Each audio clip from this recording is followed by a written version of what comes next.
नमस्कार दोस्तों, एक बार फिर से आप सभी का स्वागत है आखिर ऐसा क्यों में। और हम लेकर आए आपके लिए एक ऐसी वीडियो जिसे देखकर आप दंग रह जाएंगे। तो दोस्तों निकलते हैं इस सफर में, पर सबसे पहले मेरे चैनल आखिर ऐसा क्यों को सब्सक्राइब जरूर कर लें। दोस्तों नैनो कार तो आप सबको याद ही होगी और आपने नैनो कार को देखा भी होगा। हम में से कुछ लोग ऐसे होंगे कि जिनके पास नैनो कार होगी भी। अगर आप नहीं जानते तो आपको बता दें कि नैनो कार को टाटा मोटर्स ने बनाया था। अब टाटा मोटर कुछ बनाए और वो सुर्खियों में ना आए, ऐसा तो हो ही नहीं सकता। जब टाटा ने नैनो कार बनाई थी तो वो सबसे ज्यादा सुर्खियों में आई थी, पर इस बार टाटा मोटर्स ना तो कुछ लॉन्च कर रहा है और ना ही किसी कारणों से वो सुर्खियों में आ रहा है। पर इस बार टाटा मोटर्स कुछ ऐसा लेकर आया है जिसे सुनकर आप हैरान हो जाएंगे, जो सिर्फ आपको ही दंग नहीं करेगा बल्कि वो हमारे पर्यावरण के लिए भी बहुत खास होगा। दोस्तों क्या आपको पता है कि इस बार टाटा मोटर्स को एक बार ऐसा टेंडर मिला है जो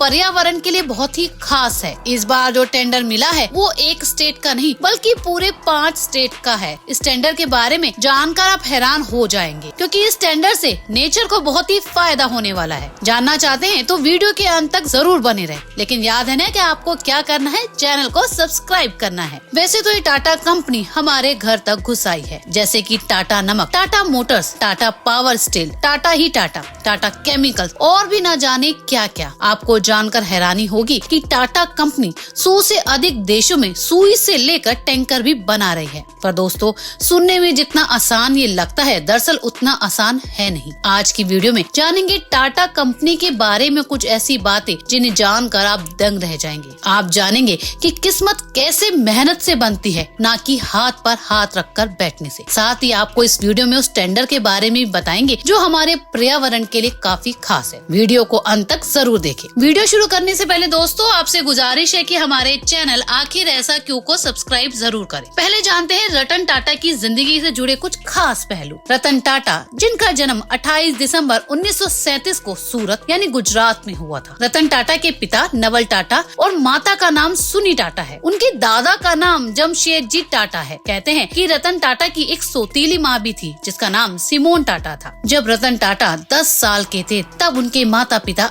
अलग हो गए। तब उनकी दादी नवाब बाई टाटा ने J.N. पेटिस पारसी अनाथालय के माध्यम से औपचारिक रूप से उन्हें गोद लिया। रतन टाटा का पालन पोषण उनके सौतेले भाई नोएल टाटा, नवल टाटा और सिमोन टाटा के पुत्र के साथ हुआ। रतन टाटा की स्कूलिंग मुंबई में हुई। उन्होंने कॉर्नेल यूनिवर्सिटी से आर्किटेक्ट BA और हार्वर्ड बिजनेस स्कूल से एडवांस मैनेजमेंट का प्रोग्राम किया। उन्हीं दिनों की बात है जब रतन टाटा को जहाज उड़ाने का शौक सवार हुआ। अमेरिका में उन दिनों फीस भरकर विमान उड़ाने की सुविधा देने वाले सेंटर खुले हुए थे। दिनों की फीस भरकर विमान उड़ाने की सुविधा वाले सेंटर कई थे, पर बिना फीस भरे कोई भी ऐसा सेंटर नहीं था जो रतन टाटा का ये सपना पूरा कर सके। उन्हें अपना शौक पूरा करने का अवसर मिला, पर दिक्कत थी पैसों की, क्योंकि उनके पास इतने पैसे नहीं थे कि वो हवाई जहाज को उड़ा सके। तब उन्होंने विमान की फीस जुटाने के लिए कई नौकरियां की। इसी दौरान उन्होंने कुछ समय के लिए रेस्टोरेंट में झूठे बर्तन धोने की भी नौकरी की। परिवार के बिजनेस से जुड़ने से पहले रतन टाटा ने अमेरिका में 2 साल तक आर्किटेक्ट कंपनी में नौकरी भी की। जब 1962 में वो इस समूह से जुड़े तो उन्हें पहली टेल्को के शॉप फ्लोर पर मिली।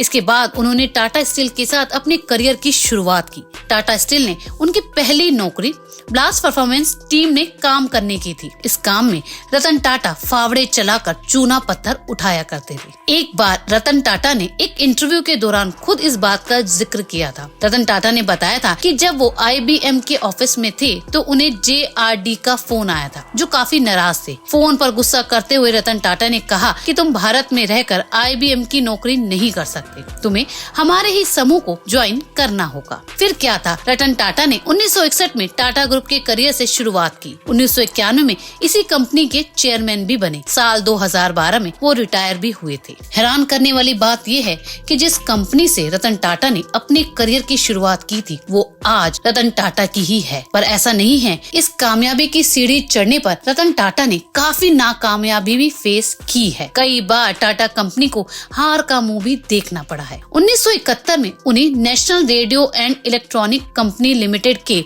प्रभावी निर्देशक के पद के रूप में चुना गया था। उस समय कंपनी बड़ी ही आर्थिक तंगी से जूझ रही थी, क्योंकि उपभोक्ता इलेक्ट्रॉनिक बाजार में इसकी कीमत केवल 2% ही रह गई थी। इस दौरान 40% की हानि का मार्जिन उठाना पड़ा था। लेकिन रतन टाटा के नेतृत्व में कंपनी ने 1972 से 1975 की समय की अवधि में अपने घाटे की भरपाई की, जो कि मार्केट में 20% की हिस्सेदारी थी, वो बढ़कर 40% हो गई। हालांकि 1975 में जब प्रधानमंत्री इंदिरा गांधी ने आपातकालीन स्थिति की घोषणा की तो ये आर्थिक मंदी और फैल गई, जिसके कारण आर्थिक मंदी आई। नेल्को का सुचारू विकास रुक गया। 1977 में आर्थिक तंगी के कारण सारे मजदूरों ने हड़ताल कर दी और रतन टाटा को एक भारी नुकसान झेलना पड़ा। 1991 में टाटा समूह के चेयरमैन का पद संभालने वाले रतन टाटा ने कंपनी को बुलंदियों तक पहुंचाने के लिए कोई कसर नहीं छोड़ी, दिन रात मेहनत की। भारत में ईवी चलन पेट्रोल डीजल की बढ़ती कीमतों के लिए एक अच्छा इशारा है। दोस्तों, अब बताते हैं आपको कि रतन टाटा को ऐसा कौन सा टेंडर मिला है जो कि पर्यावरण के लिए काफी फायदेमंद है। दोस्तों, जैसा कि हम सभी जानते हैं कि पेट्रोल और डीजल की बढ़ती कीमतें आम आदमी पर महंगाई का बोझ बढ़ा रही हैं। यही नहीं, इनकी खपत भी देश के लिए काफी नुकसानदायक है। इससे ग्लोबल वार्मिंग के बढ़ते स्तर को भी देखा जा सकता है। पर इस दौरान रतन टाटा ने एक ऐसी बस का निर्माण किया गया है जो इलेक्ट्रॉनिक बस है। आपने इस बस को रोड पर देखा भी होगा। साथ ही इससे ग्लोबल वार्मिंग के बढ़ते स्तर को भी राहत मिलने की उम्मीद है। इस प्रयास को एक कदम आगे बढ़ाते हुए टाटा कंपनी की टाटा स्मार्ट इलेक्ट्रिक बस सबसे आगे है। भारत की सड़कों पर आपने कई सारी इलेक्ट्रॉनिक कंपनियों की बसें देखी होंगी, लेकिन इस दौरान सबसे अच्छी और सबसे smart bus Tata smart electronic बस है। टाटा स्टार बस ईवी न सिर्फ शून्य प्रदूषण ऑप्शन करने का दावा करती है, बल्कि ये आरामदायक खाक पर भी जोर देती है। इसमें नई पीढ़ी का इलेक्ट्रॉनिक पावर ट्रन, एक integrated transport system, electronic stability control, electronic brake